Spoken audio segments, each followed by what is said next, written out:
Element जैसे कि focus, syntax वगैरह जो मैंने आपको 6 एलिमेंट बताए हैं, अब हम उनके बारे में स्टडी करेंगे।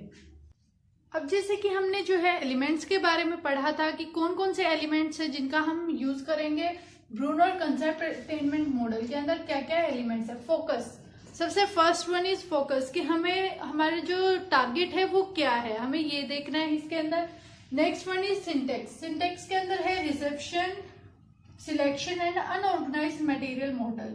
इनके अंदर रिसेप्शन ओरिएंटेड के अंदर हमारी 3 फ्रेजेस हैं। ये P1, P का मतलब यहाँ पे फेजेस हैं, इसके अंदर 1, 2, 3 फेज है। सिलेक्शन के अंदर भी 3 फेज है और अनऑर्गेनाइज्ड मटेरियल के अंदर भी 2 फेजेस हैं।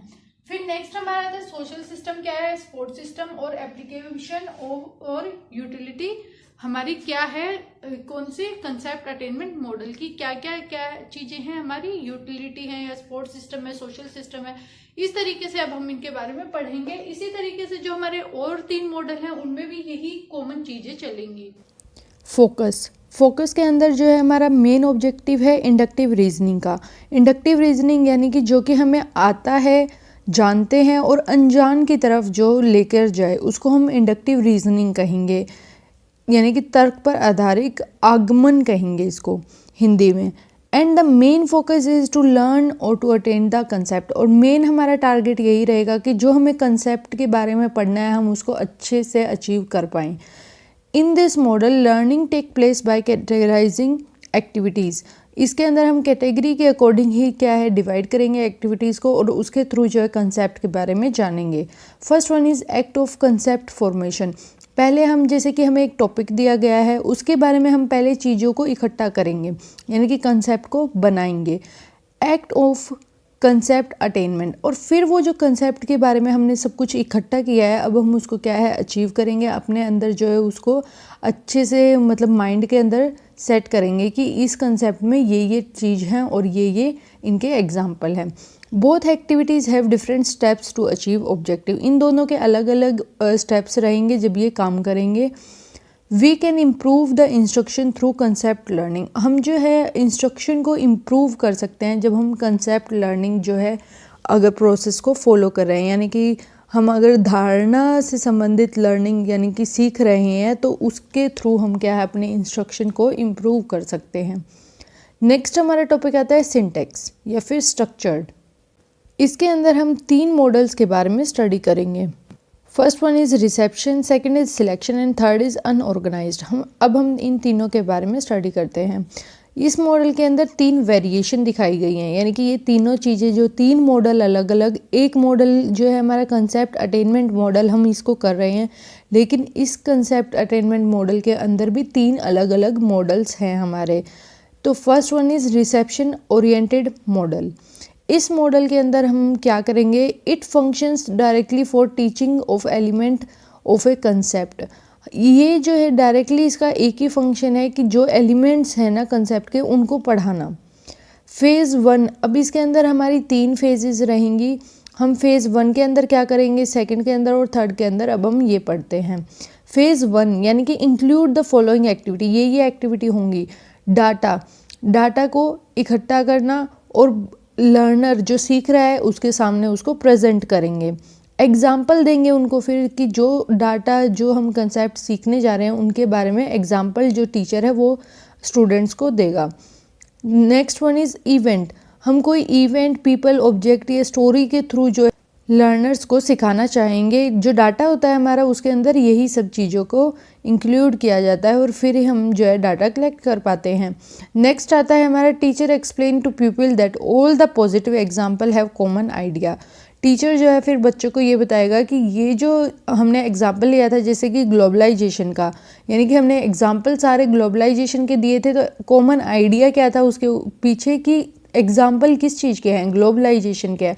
यानी कि टीचर बताएगा कि इन सब के पीछे एक ही कॉमन हमारा जो है आइडिया चलेगा। Present before the people in the sequence. अब जो है टीचर इसको सीक्वेंस में बताएगा स्टूडेंट्स को और उनको प्रेजेंट करेगा कि ये स्टेप्स के थ्रू जो है हम इस कंसेप्ट को सीख सकते हैं।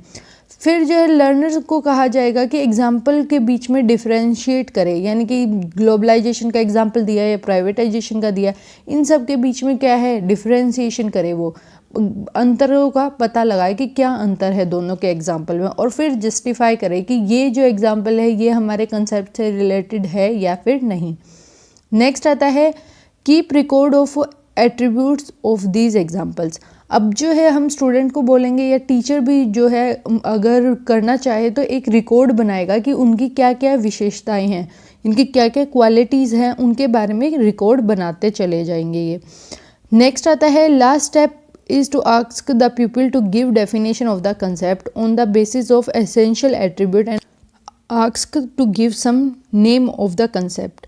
यानी कि अब लास्ट स्टेप ये होगा कि जो उसने कंसेप्ट के बारे में एग्जाम्पल लिए हैं, जो नॉन एग्जाम्पल वो येस या नो में बता रहा है कि ये एग्जाम्पल होगा या फिर ये क्यों नहीं होगा, अगर ये चीज़ें हैं उनके थ्रू उनकी मदद से अब जो है एक डेफिनेशन वो कंसेप्ट के बारे में बताए। ये जो है टीचर सबसे लास्ट स्टेप होगा हमारा फेज़ 1 का, कि उस कंसेप्ट के बारे में बच्चों से ही डेफिनेशन पूछे कि उनके अकॉर्डिंग क्या डेफिनेशन होगी। Now phase 2. The pupil will test the attainment of the concept by identifying unmarked example related to the concept and also quote his own examples। अब इस फेज़ के अंदर वो क्या करेगा, जो बच्चा होगा वो एक टेस्ट सा लेगा अपना ही खुद का कि उसने कंसेप्ट के बारे में क्या क्या सीखा, जो उसने जो एग्जाम्पल है जो उसने छोड़ दिए थे वो अब उनको भी देखेगा कि वो कंसेप्ट से रिलेटेड हैं या नहीं हैं, या फिर हैं तो किस वे से वो रिलेट करेंगे।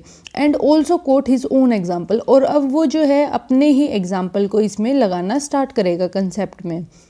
नेक्स्ट फेज आती है हमारी, in this phase people start analysing two strategies through which they learn और अटेन द कंसेप्ट। अब इसके अंदर जो है इस फेज के अंदर पीपल जो होगा, बच्चा जो होगा, वो ये देखना स्टार्ट करेगा, एनालाइज करेगा कि कौन सी स्ट्रेटजीज के थ्रू, यानी कि क्या क्या उसने रणनीतियाँ अपनाई हैं जिनके थ्रू वो लर्न कर पा रहा है और उस कंसेप्ट को अचीव कर पा रहा है या सीख पा रहा है। The people analyse the pattern which they have used but this is not possible in case of small children. People जो है इसके अंदर एनालाइज कर रहा है कि उसने पैटर्न मतलब जो उसने सीखा है वो किस तरीके से सीखा है, लेकिन जब हम यही चीज़ एक छोटे बच्चे को बोलेंगे कि आप बताओ आपने ये चीज़ कैसे सीखी है, तो वो जो है उसको नहीं बता पाएगा, यानी कि वो एनालाइज नहीं कर पाएगा। तो ये जो हमारा मॉडल है ये स्मॉल चिल्ड्रन के केस के अंदर अप्लाई नहीं होगा।